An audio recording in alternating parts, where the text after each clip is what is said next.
Hello and welcome. You're watching Gravitas with me, Molly Gambhir. Here's a quick look at what's lined up for you on the show tonight.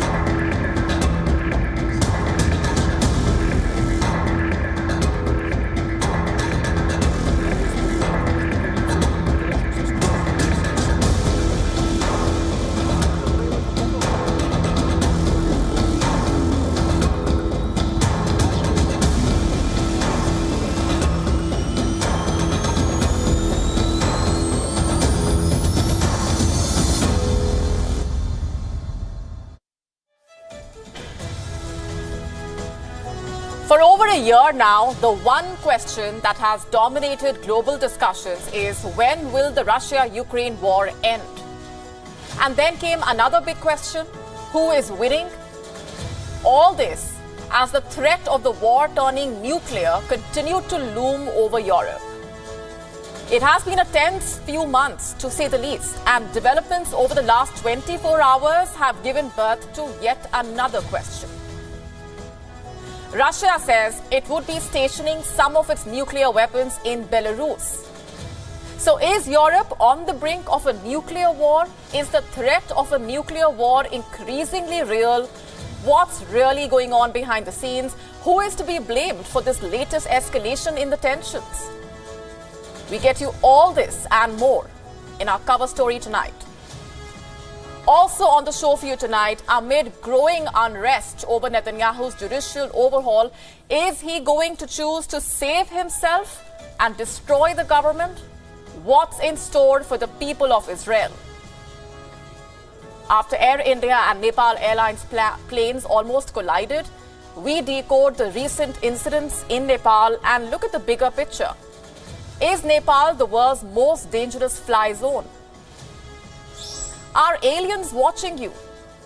Well, a draft Pentagon report suggests aliens may be visiting our solar system and releasing tiny probes quite similar to the missions undertaken by NASA.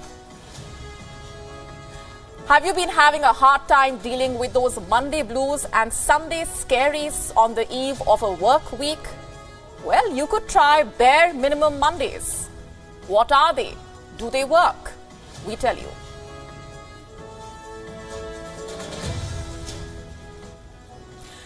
Europe has been the central battlefield in two horrific, savage world wars and a Cold War bristling with nuclear tension. It is facing a nuclear trigger once again. And why do I say that? Listen to this before I tell you more. Alexander Lukashenko has been bringing up the question of deploying Russian tactical nuclear weapons in Belarus for a long time. So we agreed that we will do the same without violating our obligations. I emphasize, without violating our international obligations on the non-proliferation of nuclear weapons.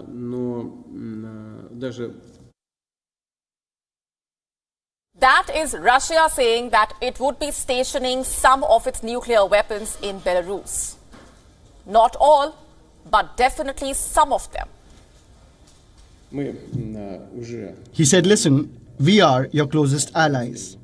Why do the Americans deploy at their allies, on their territory, train the crews, the pilots?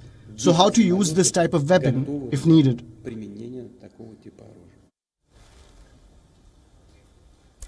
You see, Russia's logic is simple. If the United States can do it, so can Russia. But why exactly now? The Ukraine war, yes, but more specifically, the West's latest move in this war. I'm talking about Britain's decision to send shells made of depleted uranium to Ukraine. What is depleted uranium, you ask? It's a byproduct that is created during uranium enrichment process. It's aimed at generating nuclear fuel and weapons. It is basically a leftover Britain's decision to send this leftover led to Russian commentators speculating about a possible nuclear strike. One thing led to another, and before anyone realized, Russia was announcing nuclear deployment in Belarus. We have already helped our Belarusian colleagues to modify their aircraft, the aircraft of the Air Force. 10 of the aircraft are ready to use this type of weapon. We have already transferred to Belarus our well-known, very effective complex Iskander. It can be a delivery vehicle as well. On the 3rd of April, we will start training the crews. Russia's plan is to essentially start training Belarusian aircrew as early as April, that is less than 7 days from now. Belarusian pilots will be trained in maneuvering aircraft carrying nuclear bombs. Russia will be building a storage facility in Belarus for the nuclear weapons. If you watch this show regularly, then you already know that Russia has the world's biggest stockpile of nuclear warheads. We are looking at some 5,977 warheads. And estimates say around 1,500 of these warheads are retired. A little over 2,800 are in reserve. And some 1,500 are deployed in strategic locations. And where exactly are these strategic locations? It's hard to point that out on a map. What we do know, though, courtesy America's Bulletin of Atomic Scientists, is that Russia has deployed some 812 of its nuclear weapons on land-based ballistic missiles. Around 576 of the nuclear weapons are deployed on submarines.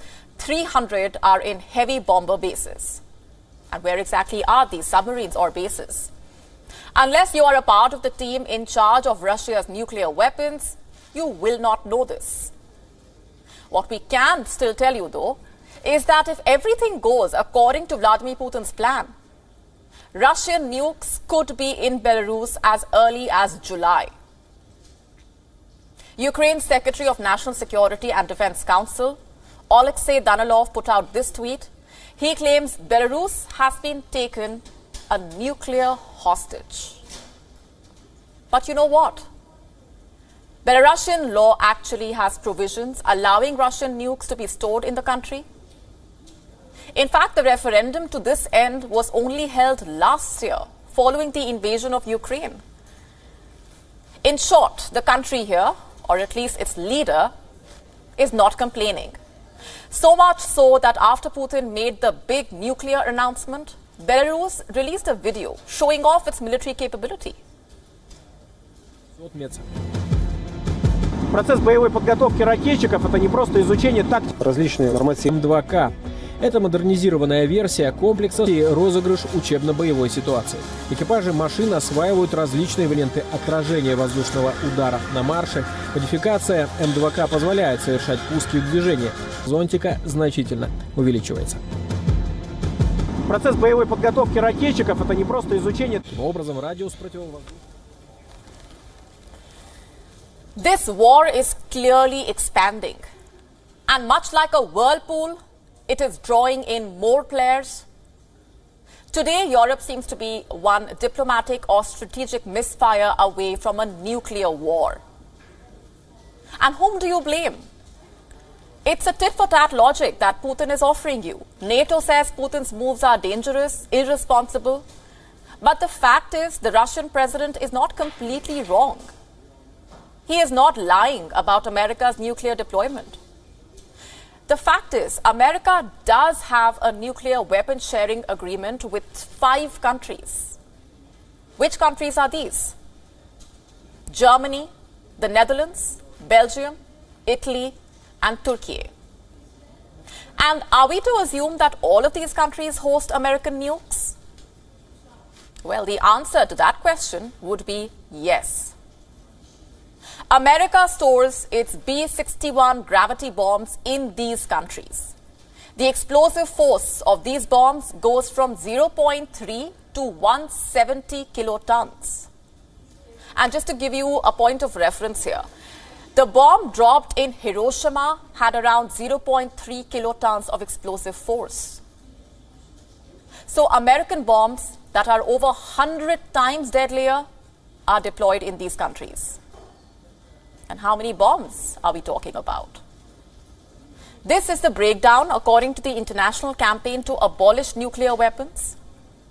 It claims that Turkey has 50 American nuclear weapons, Italy has 40, Belgium 20, Germany 20, and the Netherlands 20. And to top that, you have France, a NATO member that has its own nuclear weapons, 290 of them. And where exactly are these weapons located? Let me just read out for you what the Center for Arms Control and Non-Proliferation states. The United States and its NATO allies do not disclose exact figures for its European deployed stockpiles. In 2021, it is estimated that there are 100 US-owned nuclear weapons stored in 5 NATO member states across 6 bases. The weapons are not armed or deployed on aircraft. They are instead kept in underground vaults in national air bases, and the permissive action link codes used to arm them remain in American hands. So this is the bigger picture here.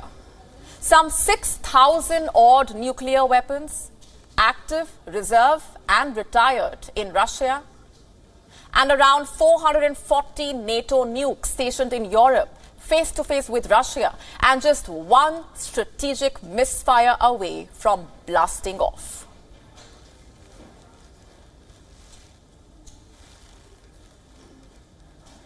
And from a continent on the brink of a nuclear war, we turn to a country on the brink of a civil war. I'm talking about Israel. The promised land is in the grip of turmoil, the likes of which it has never seen. Have a look at these images. This is Tel Aviv's main highway. Last night, it resembled a war zone. Israelis armed with flags and slogans blocked it for several hours at a stretch.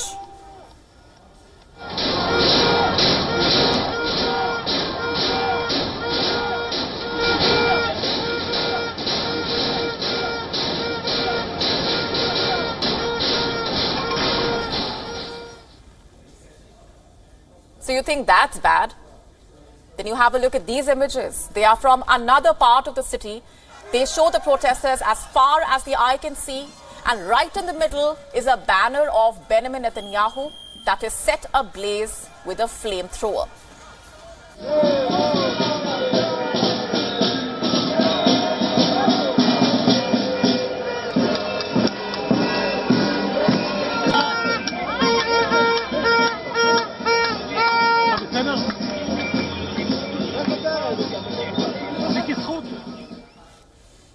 And in Jerusalem, it was the same story.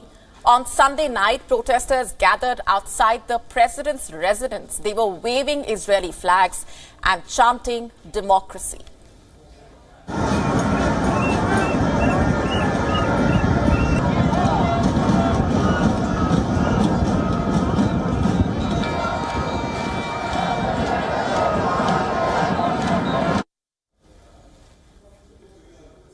And these, by the way, are not the only 2 cities protesting. Have a look at this map. As I speak, every major Israeli city is in the grip of turmoil. Haifa, Netanya, Ashdod, Beersheba, Acre, Holon, besides several others. The question is, why are the Israelis protesting? Well, we have been telling you this for weeks now. It's because of a proposed judicial reform that will curtail the powers of the judiciary. And the protests against the move have been on for quite some time. But you see, over the weekend, they escalated due to the sacking of Israel's defense minister. You heard that right, the sacking of the defense minister, Yoav Gallant. The 64-year-old has been fired from his post because he spoke out against Netanyahu's plan. He said the planned judicial reform is creating a rift in the Israeli society. You have to listen to this.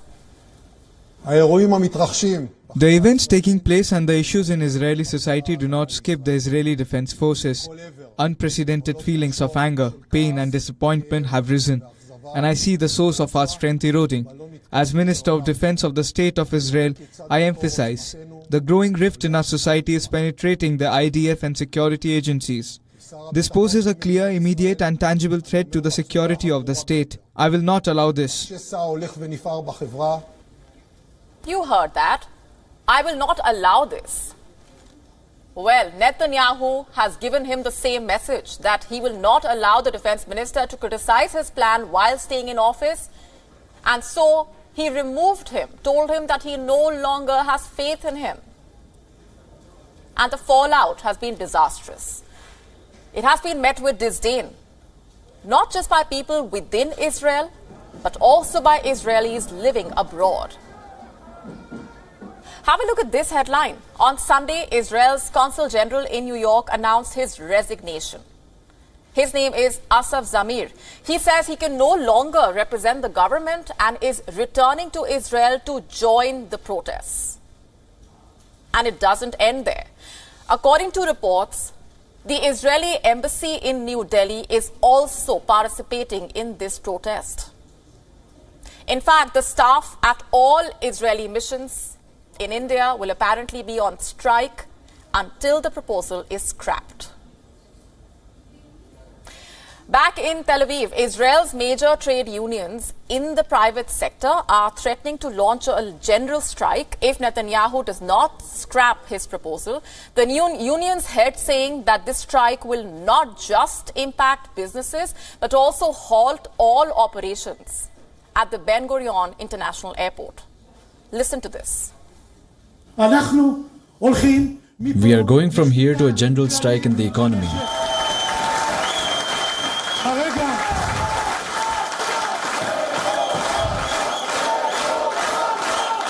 All of us, employers and employees across all the states of Israel, are stopping the judiciary revolution and the madness.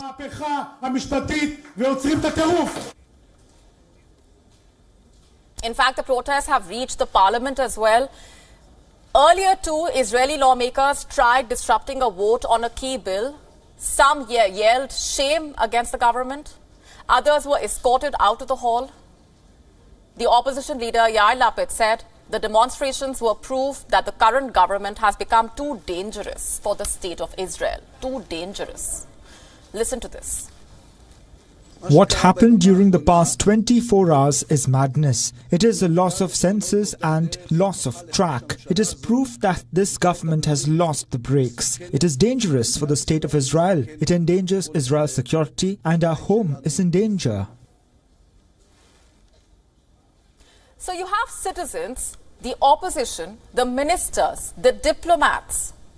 They are all protesting against Netanyahu's plan. So this, of course, begs the question, what will Benjamin Netanyahu do? Will he save himself or destroy his government? And right now, there is no easy answer to this question. Reports say Netanyahu is, for a change, considering halting the judicial overhaul. He is apparently conducting legal decisions and could announce his decision by tomorrow. But some of his ministers don't want him to do this. Like Yariv Levin, the Justice Minister of Israel. He says he will resign if Netanyahu scraps the plan. And he, by the way, is not alone in saying so. Some ultra-Orthodox leaders are threatening to do something similar. So Netanyahu is caught between the devil and the deep blue sea. If he refuses to scrap the overhaul, Israel will slip further into anarchy. And if he decides to scrap the overhaul, his own coalition will fall apart and ultimately lead to another election. It is a tough choice that he faces, a choice that he will have to make in the next 24 hours. So what exactly is his decision going to be? We will be keeping a close eye. Shifting focus for now, India hosted a confidential G20 meeting on Saturday. Around 100 international delegates arrived. But an important G20 member was missing. I'm talking about China. Beijing has not commented on the reason of its absence. But we cannot ignore the elephant in the room. The meeting was held in Arunachal Pradesh, the Indian state that China claims as its own territory. You see, China is still delusional over Arunachal Pradesh. It does not recognize India's sovereignty over the state, and it has time and again tried to breach the line of actual control. Have a look at this headline. Only 3 months back, on the 9th of December, the People's Liberation Army tried to unilaterally change the status quo. Around 300 to 400 PLA soldiers launched an attack in Tawang sector. They came equipped with spiked clubs, taser guns. They were confronted by Indian soldiers. Troops from both sides sustained injuries. The matter was later resolved in a flag meeting. And in the days leading up to the clash, China increased its air activities on its side of the LAC. Chinese drones flew close to the area. The Indian Air Force also stepped up its surveillance. And the face-off wasn't a first and likely will not be the last. The PLA has been upping its activity. Troops have damaged unoccupied bunkers and other infrastructure. They have been laying hands on civilians as well. Have a look at this report. A 17-year-old was abducted by the PLA. He was assaulted and given electric shocks in captivity. He was finally handed over to the Indian Army after a week of high-level diplomatic talks between the two countries. It's almost like China has been seeking trouble. It has been laying false claims on the whole of Arunachal Pradesh. Chinese maps show Arunachal Pradesh as part of China. Have a look at this report by China's state-run media outlet. In 2021, China's Ministry of Civil Affairs renamed 15 places in the state, and this included 8 residential areas, 4 mountains, 2 rivers, and a mountain pass. It was the second batch of so-called standardized names. The first one came out in 2017, which renamed 6 places in Arunachal, and this triggered a sharp response from India. The Ministry of External Affairs said that invented names cannot alter the facts on the ground. China is also trying to control rivers and weaponize water. Have a look at these satellite images. They show China is building a dam along India's border on a tributary of the river Ganga. The Chinese call it the Yarlung-Zangbo River. It flows into Arunachal Pradesh as the Siang and then to Assam as the Brahmaputra River. China can use this dam to store water, causing shortages in Assam and Arunachal Pradesh. Beijing has also routinely objected to visits by the Dalai Lama and Indian leaders to Arunachal Pradesh. And now it decided to sit out of that G20 meeting in the same state. And it doesn't take a genius to connect those dots. On the one hand, China is trying to play a global peacemaker. Remember, it brokered a peace agreement between Iran and Saudi Arabia. It's also trying to mediate as far as the Russia-Ukraine war is concerned. But on the other hand, it is playing petty politics with India. Why else would it skip the meeting? What does it have to say for its absence?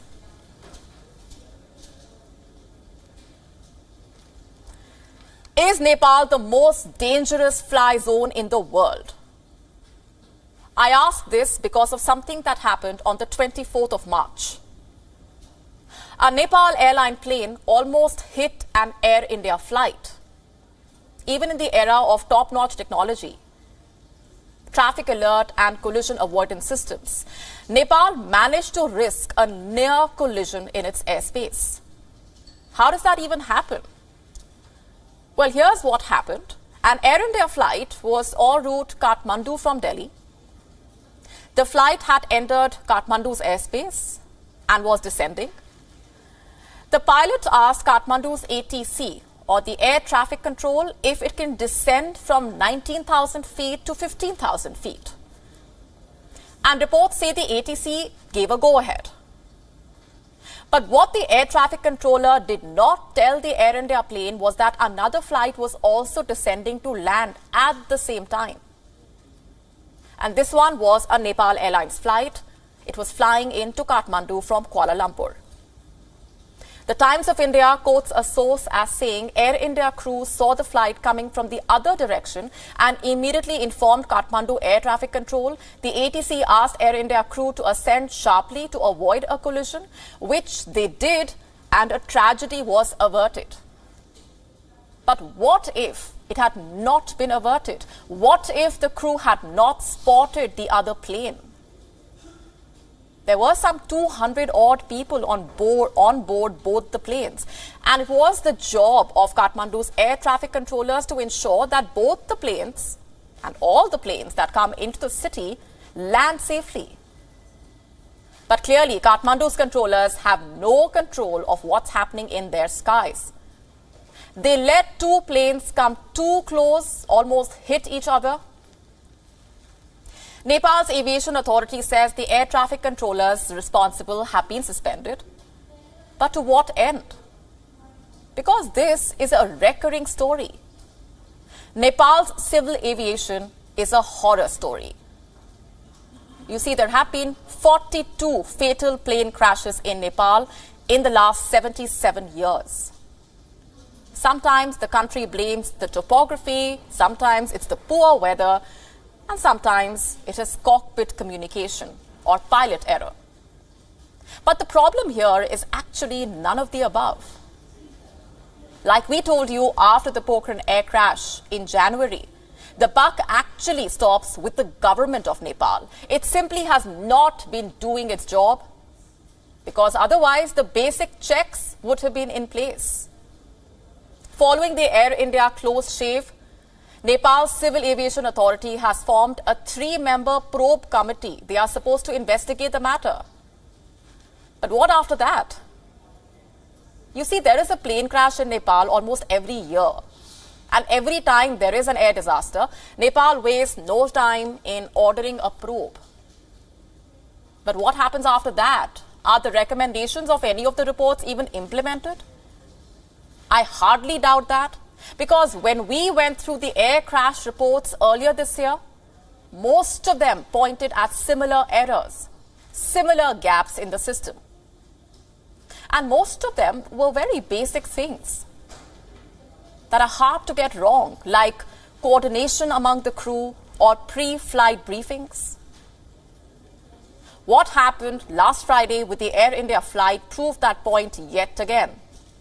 That the government of Nepal is not doing its bit to ensure that the basic safety protocols are in place, that the people deployed in the country's aviation sector have the basic training, like how to fly a plane or how to control the air traffic, how to ensure that a flight approaching your airport does not crash or gets hit by another plane. As I speak, Nepal does not have the basics in place. And the result is Nepal is fast becoming the most dangerous fly zone in the world. European countries have already banned Nepal's airlines from flying into the continent. It's a matter of time before countries mull suspending flights into Nepal. What about you? What does this piece of report mean to you? It meaning, if you are planning to travel to Nepal, you should blink and think. Take the road if you must go, because flying to Nepal or in Nepal is a big no-no.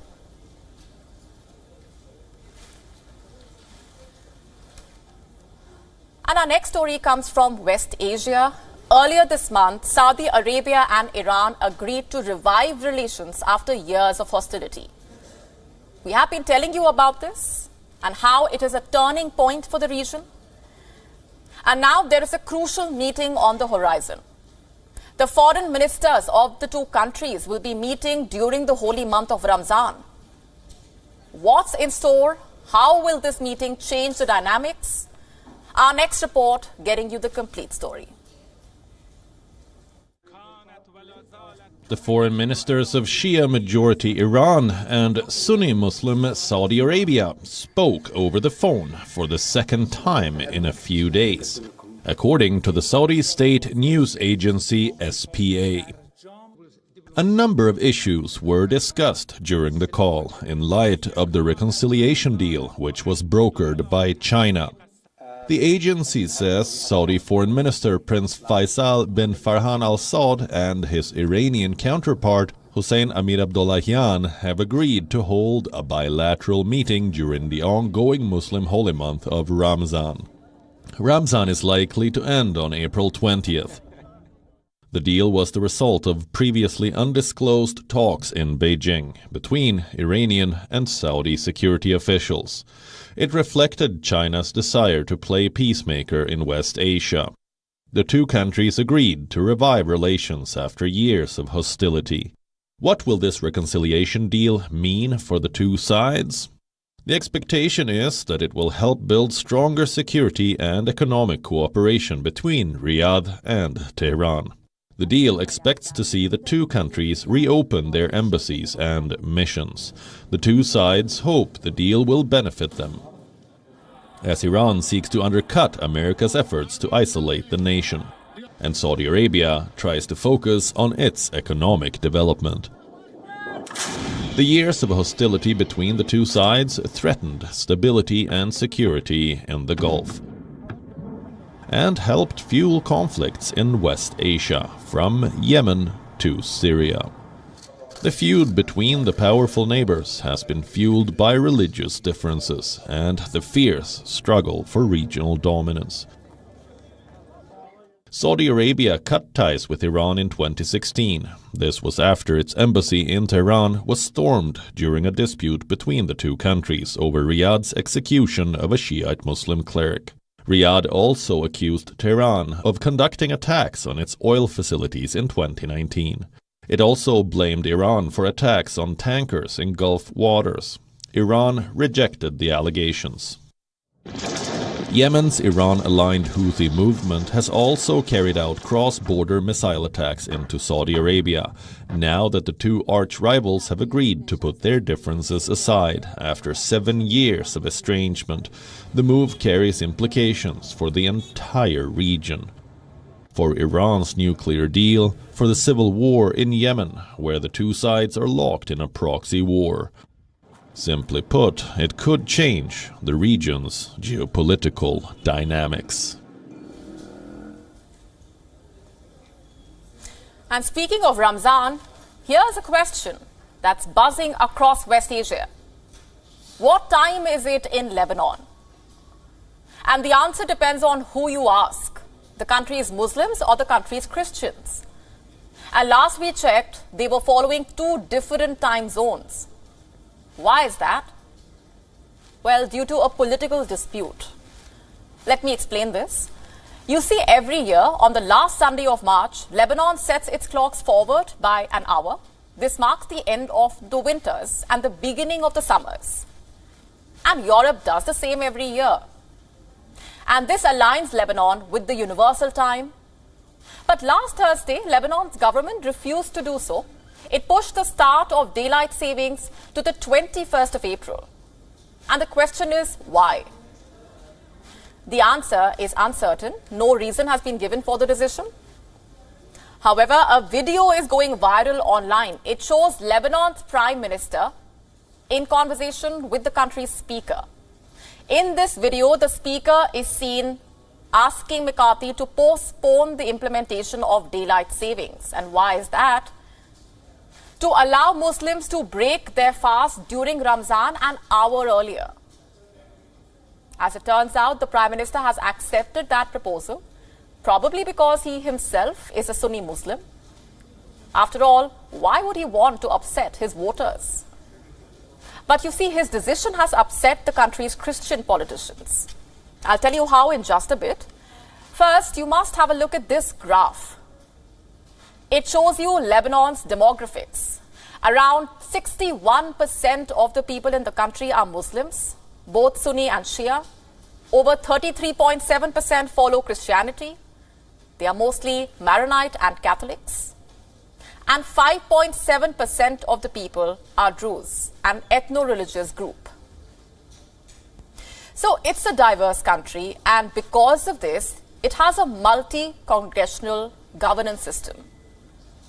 A power-sharing arrangement between people of different faiths. And under this system, the president must always be a Maronite Christian. the Prime Minister must always be a Sunni Muslim, and the Speaker of the Parliament must be a Shia Muslim.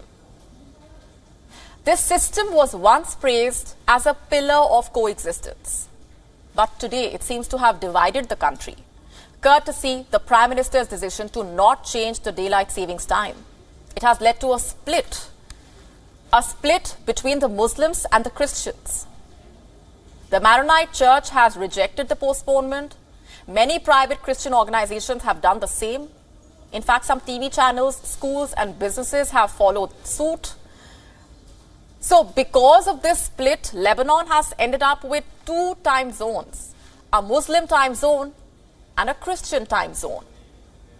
This has obviously led to confusion. The people say this confusion is emblematic of the religious tensions that prevailed in the country back in the 80s. Let's listen in to some voices. My watch here shows 12 p.m. at the old time. When someone asks me if I want to follow the new timing, I should say 1 p.m. But the best thing to do for me not to get lost, I will wear a watch on the right hand following the new time and another watch on the left hand keeping the old time. So I tell you, whoever asks me to pick which one they want, the new or the old. We were at a house party last night and we looked at our phones. One phone showed the clock as 1:20 a.m. and the other one showed it as 2:20 a.m. We were wondering what was happening, so we took a photo of both the phones to double check later. I have no problem telling you what time it is, but according to which timing? That of Christians or Muslims? Which one? According to Muslims' timing, now it's 1408, but for Christians it's 1508. How do you feel about this country where there are two different timings? And this chaos is striking, especially given the timing of it. Lebanon is reeling from an economic crisis for the last 2 years now.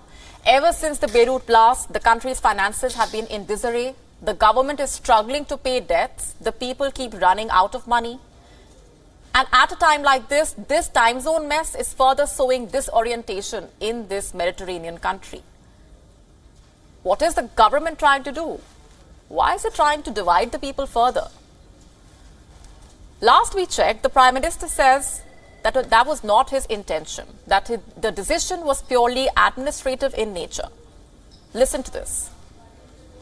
The aim of this decision was to relieve those who are fasting during Ramzan for an hour without causing any harm to any other Lebanese component, and knowing that such a decision has been taken before in the past. Suddenly, outside the purely natural and administrative context, some considered the decision a challenge to them and gave it a dimension that I had never imagined. But I absolutely did not take this decision for sectarian or religious reasons. So what happens next? Well, the Lebanese people will have to wait until next month to have a common time zone. And until then, they will have to keep looking at each other's watches. Our next story comes from South Africa.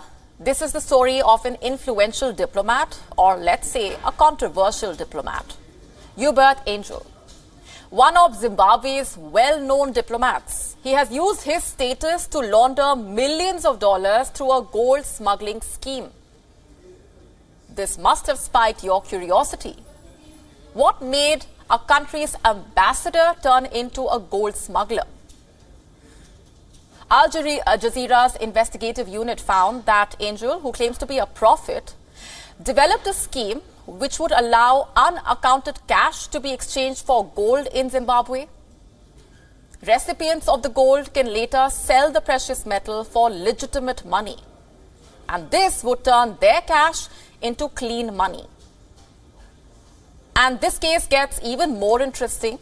The diplomat turned gold smuggler had the approval of the president of Zimbabwe, Emmerson Mnangagwa. This is the president who appointed Angel as the presidential envoy. This actually helped Angel use his diplomatic status to carry large volumes of dirty cash into the country. But carrying out illicit trade in such high volumes would make any man nervous. But not Hubert Angel. You want gold? I can make a call right now and it will be done. This is what he said to the news outlet and emphasized that no one is allowed to touch the gold without his permission. This man runs a tight ship and clearly believes that he is untouchable. And the role of the president goes deeper into this whole scam. His own niece, Henrietta Rushwaya, was yet another accomplice. She came out as a big player in this smuggling business when she said that smuggling 100 kgs of gold every week would be of no problem for her. Let's just have a look at how the gold smuggling scheme really works. A person has to make an initial investment of $10 million into the government's gold refinery called Fidelity. $5 million from that amount would be held by Fidelity, while rest of the cash is used to buy gold every week. And once the gold is purchased, the leftover $5 million is brought in to buy more gold. And this process would continue until all the money is laundered into the precious metal, which would then be sold internationally for clean cash. Such an elaborate scheme was used in a country which faces a number of Western sanctions. But people like Angel, who used their diplomatic clout, used a complex web of companies and bribes to make the country into a smuggling hub. But how is it possible amid the tons of sanctions? Well, in the case of the gold mafia, where there is a will, there is a way, it seems. Although the government is blocked with international sanctions which make gold exports close to impossible, smugglers have found a way out to use individual gold miners who do not face those restrictions. And this way, Zimbabwe became a fertile ground for money launderers who are helping the country earn in dollars. This comes when Zimbabwe is in dire need of dollars, especially at this time when their own currency has lost its value due to hyperinflation. This makes a commodity like gold the best way to earn in dollars. But the smugglers' greed for dollars has put Zimbabwe at a major loss. Although the country has got world-class deposits of gold, it has nothing to show for it. And that is because the country has lost billions of dollars in illegal gold exports. Officials say that the biggest challenge Zimbabwe now faces is the existential threat posed by the gold mafia. A look into the gold smuggling circuit comprising of Zimbabwe's president, his family, and a presidential envoy seems to be the recipe for disaster. Will the country's gold mafia continue to starve the country of its own gold? We'll have to wait and watch.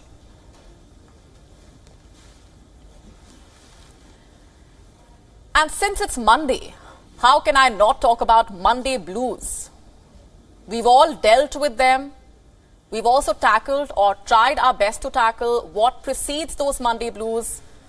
You know what I'm talking about. Those jitters on Sunday evening, also called Sunday scaries. Basically, the anxiety felt right before you head into a working week. And since it's the start of a brand new week, you want to try and fix what you failed to do the previous week perhaps, or over the past few weeks. You make long to-do lists for the first day of the week, hoping to be extremely productive. Maybe your list has some leftover tasks from the previous week, or fresh tasks that you want to get done with right at the beginning of the week. You take it as a fresh start. You want to up your game. You know what they say about new beginnings, right?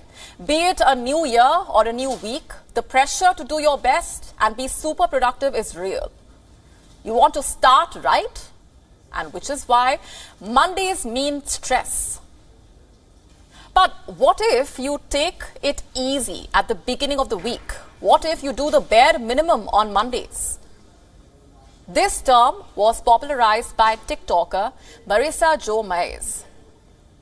According to her, she had a hustle culture problem, also a perfectionism problem. This was resulting in stress. It was causing burnout. So she tried something different. To do only what needs to be done. To get through the day. And that is what bare minimum Mondays are all about. Basically, it's all about self-care. taking it easy when you start the week. It's also a part of the slow work movement, basically the opposite of hustle culture, focusing on the important tasks and getting them out of the way. You could begin your Monday by starting slow, doing what makes you feel good for the first couple of hours, staying away from technology, and then completing your key work tasks, trying to keep your day short. You could start the day late after a morning of self-care activities. Simply put, you cut yourself some slack. You ease the pressure. But all said and done, we do understand that this approach is not for everyone. Not everyone has the option of having a bare minimum Monday. It's not realistic for everyone. But you could probably adopt some of these practices.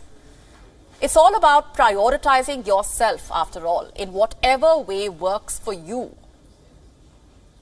What do you think about this work concept? Would it work for you? Are you thinking of giving it a shot? Or do you already practice it? Been there, done that, and did not quite work out for you? Write to us and let us know. And with that, it's a wrap on this edition of Gravitas, leaving you with Gravitas images. Thanks very much for watching.